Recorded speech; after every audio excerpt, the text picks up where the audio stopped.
ఆండలిక వ్యవస్థని శ్రీకారం చుట్టి నందమూరి తారక రామారావు గారికి ఈ సందర్భంలో తెలియజేస్తాను. అలాగే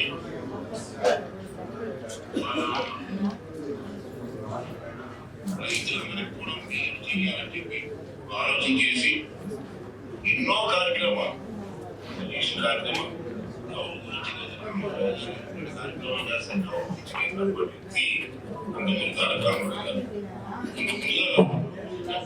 లేడీస్ కూడా చూస్తున్నాను. సంతోషం మొట్టమొదటిసారిగా ఒక తండ్రికి ఒక అబ్బాయి అమ్మాయి పుడతారు కదా, మరి తల్లి కావచ్చు అబ్బాయికి ఎందుకు వస్తే అమ్మాయికి అమ్మాయి మాట్లాడుతుంది నందమూరి తారక రామారావు గారు వెంటనే చట్టం చేశారు. తండ్రి ఆస్తుల్లో మగపిల్లవాడిని ఆస్తి అవుతున్నట్లు ఆడపిల్లకి కూడా ఉండాలని చెప్పి చట్టం చేసేటటువంటి ఏకైక నాయకుడు నందమూరి తారక రామారావు గారు చెప్పి ఈ సందర్భంలో మీ అందరికీ మనం చేస్తాం. అందుకే మహిళలు మగవాళ్ళని రాజకీయ ఆడవాళ్ళు మహిళలు ప్రమాణం మాట్లాడుతున్నారు, ఆడవాళ్ళు ప్రమాణం మాట్లాడుతున్నారు. అంటే మహిళలు కూడా రాజకీయాలు చేయగలరు, మంచి పరిపాలన చేయగలరు గుర్తించినటువంటి మహనీయులు నందమూరి తారక రామారావు గారికి ఈ సందర్భంలో మాట్లాడతాం. అంతేకాదు ఆడవాళ్ళకి ప్రత్యేక చదువుకునే అవకాశం కల్పించాలని చెప్పి తిరుపతిలో ఆత్మపార్వతి మహిళా యూనివర్సిటీ ఆఫ్ ఎడ్యుకేషన్ చదువు అందరికీ ఉండాలి ప్రయత్నం చెప్పి సందర్భం చేస్తాను. వారు తీసుకున్న జాతర నిర్ణయాలే అనేక నిర్ణయాలు తీశారు. వారి సంస్థలు ఉండి ఉన్నాయి. అదే నా స్ఫూర్తినిచ్చి ఆ స్ఫూర్తితోనే నాయకత్వం స్టార్ట్ చేశాను. నర్సీపట్నంలో డిగ్రీ కాలేజీ కూడా లేదు ఆ రోజుల్లో. ఇలా అన్ని college, degree college, engineering college, polytechnic college, ITI college, nursing college, అన్ని కాలేజీలు కూడా నర్సీపట్నంలో వచ్చాయంటే అది నందమూరి తారక రామారావు పెట్టినటువంటి అవకాశం అని చెప్పి సందర్భం పెడతాం. అంటే ఇటువంటి ఎంతో కార్యక్రమాలు చేసిన రామారావు గారికి అందరం కూడా మనం నివాళులు అర్పించడానికి కలిసాం. చాలా సంతోషం. అంతేకాకుండా 1983లో నాకు ఎమ్మెల్యే సీట్ ఇచ్చే సంగతి మీ అందరికి తెలుసు. ఆ వయసులోనే 26 సంవత్సరాలు 27 సంవత్సరాలు ఫస్ట్ టైం మంత్రి ఇచ్చారు. అది కూడా టెక్నికల్ ఎడ్యుకేషన్. ఆ రోజు నుంచి నా ప్రయాణం అలా సాగుతూనే ఉంది. ఒకటి పార్టీలు అంటే ఒకటే నమ్ముకుంటూ కలిగిపోయే వరకు కలుసుకున్నంత వరకు కూడా ఆ మహనీయుల పార్టీలోనే ఉండాలని చెప్పి కూడా నేను నిర్ణయం తీసుకున్నానని చెప్పి కూడా ఈ సందర్భంలో మీ అందరికీ మనం చేస్తాను. అంచేటువంటి అటువంటి మహనీయులు మధ్య లేకపోవడం బాధాకరం కూడా అతను చేసినటువంటి నిర్ణయాలు ఇవాళ సమాజానికి ఎంతో ఉపయోగపడుతున్నాయని చెప్పి మీ అందరూ కూడా కోరుకుంటున్నాం. తర్వాత ఇంకో విషయం చెప్పాలి. మల్పురాని సంఘటన అతనితో కలిసి పట్టినమే అదృష్టం మాకు ఒక సామాన్య వ్యక్తిగా. అటువంటి ఒక సంఘటన చెప్పాలమ్మా మీకు. గొప్పగా చెప్పడం లేదు, అది నా అదృష్టం వచ్చారు ఎన్టీ రామారావు గారు. అప్పుడు ఎంబీఎస్ మూర్తి అని చెప్పి మన ఇంజనీరింగ్ కాలేజ్ అధినేత, ఇంజనీరింగ్ కాలేజ్ అధినేత వారు ఎన్టీ రామారావు గారు విశాఖపట్నం బీచ్ లో నడుస్తున్నాం. విశాఖపట్నం బీచ్ లో నడుచుకుంటూ వెళ్తున్నాం. అప్పుడు రామారావు గారు అన్నమాట, నేను జీవితంలో బతుకోలేదు. ఏమంటే పూర్తి గారు నాకు చాలా మంది అభిమానులు వస్తున్నాయగా,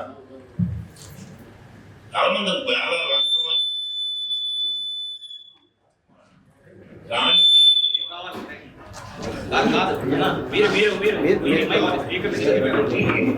ఎంత దృష్టిలో ఉన్నాడు ఒక సామాన్య వ్యక్తికి హైదరాబాద్ అభిమాని చెప్పి మహానుభావులు రామాన్ని మాట్లాడితే పత్రికలు దృష్టి అందరినీ చూస్తే చాలా ఆనందంగా ఉంది. అనేక నిర్ణయాలు అసలు పెన్షన్ లేదు ఆంధ్ర రాష్ట్రంలో. మొట్టమొదటిగా పేదవాడికి పెన్షన్ ఇవ్వాలని చెప్పి ఆ రోజు 30 రూపాయలు మా పెన్షన్, నెలకి 30 రూపాయలు, ఇవాళ 4,000 ఇస్తున్నాం. మనం 30 రూపాయలు ఇచ్చి పేదవాళ్ళకున్న వ్యక్తి రామారావు గారి కేవలం 50 రూపాయలు పెట్టి రైతులు ఆదుకున్న వ్యక్తి నందమూరి తారక రామారావు గారు చెప్పి ఈ సందర్భంలో మీ అందరికీ మనకేస్తాను. ఇంకొక విషయం ఏంటంటే మనందరం ఎంతో గర్వపడాల్సిన విషయం ఏంటంటే నేను కోరుకునేది ఏంటంటే వీరందరూ కూడా ఎంతో కష్టపడి చదువుకొని ఇవాళ ప్రాంతాల్లో ఉద్యోగాలు చేసుకుంటారు. ఉద్యోగాలు చేసుకున్నప్పటికీ కూడా రామారావు మీద ఉన్న అభిమానం, పార్టీ మీద ఉన్న అభిమానంతో మన ప్రాంతాన్ని అభివృద్ధి చేయాలనే అభిమానంతో వీరందరూ ఈ రోజు సమావేశం పాల్గొనడం చాలా సంతోషంగా ఉంది. మీతో మాట్లాడే అవకాశం రావడం కూడా నాకు ఆనందంగా ఉంది.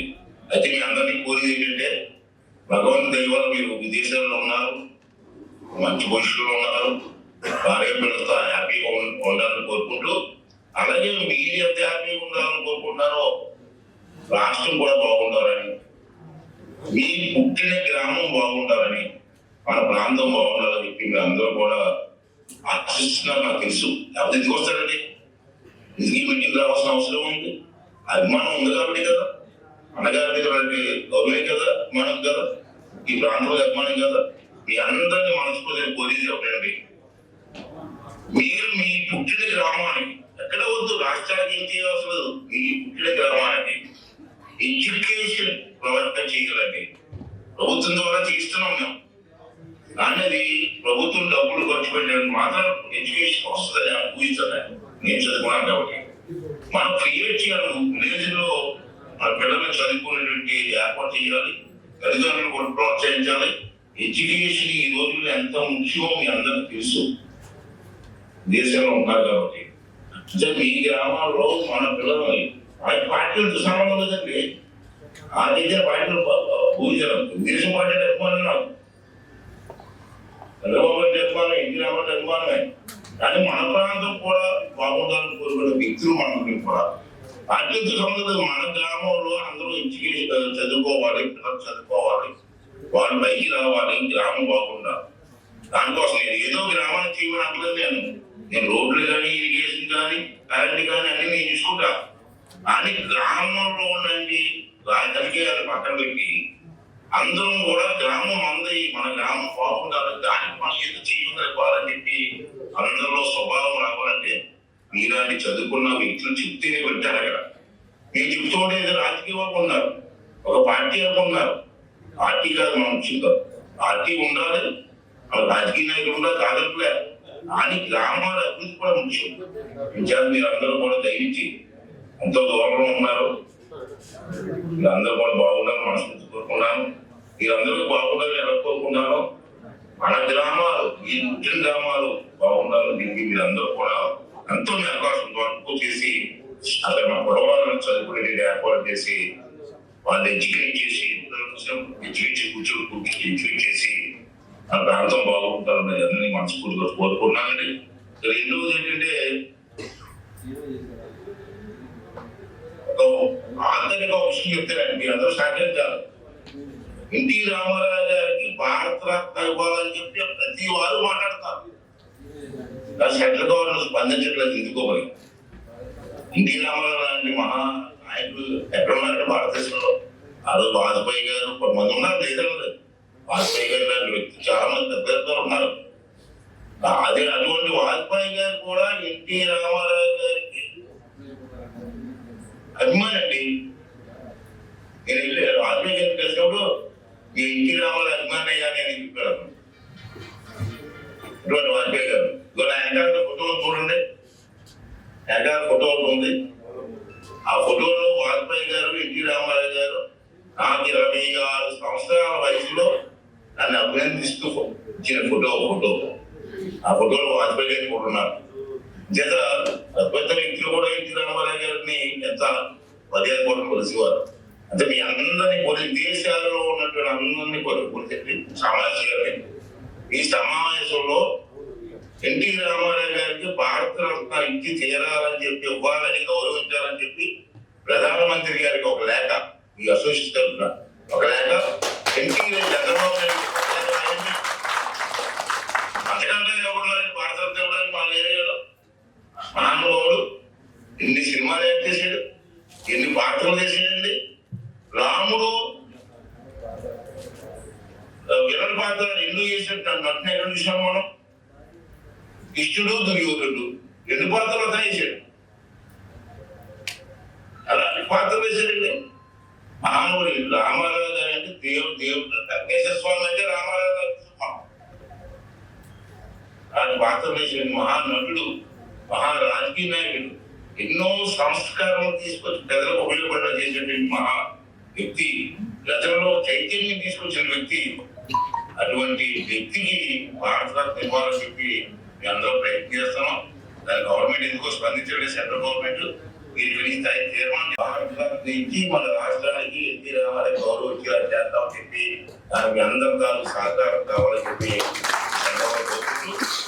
అందరినీ ఒకసారి అభినందన తెలియజేస్తూ చాలా సంతోషంగా ఉంది. ఈ వేళ మన అందరం కోసం ఎన్టీ రామారావు గారిని నివాళులు అర్పిస్తూ వారు ఎప్పుడూ కూడా అది ఆశీర్వాదం మన మీద, మన ప్రజల మీద, మన కుటుంబాల మీద, మన రాష్ట్రం మీద ఉండాలని చెప్పి మనస్ఫూర్తిగా కోరుకుంటూ థ్యాంక్స్ అండి. Thank you much.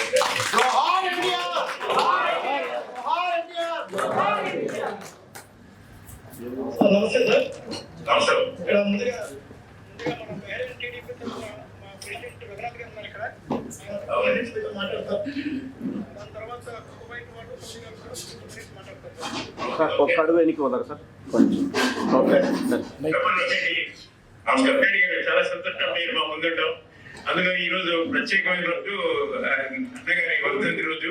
మీరు అనేక విధాలుగా అన్నయ్య గారి గురించి, అన్నయ్య గారితో మీరు పాల్గొంచుకున్న అంశాల గురించి తెలియజేశారు. అవన్నీ ప్రస్తుతం తెలియజేయడం అనేది మన కర్తవ్యం. మీరు బాగా గుర్తు చేశారు, చాలా సంతోషంగా ఉంది. మీరన్నట్లే భారత రత్న ఎప్పుడో రావాల్సింది అన్నగారికి.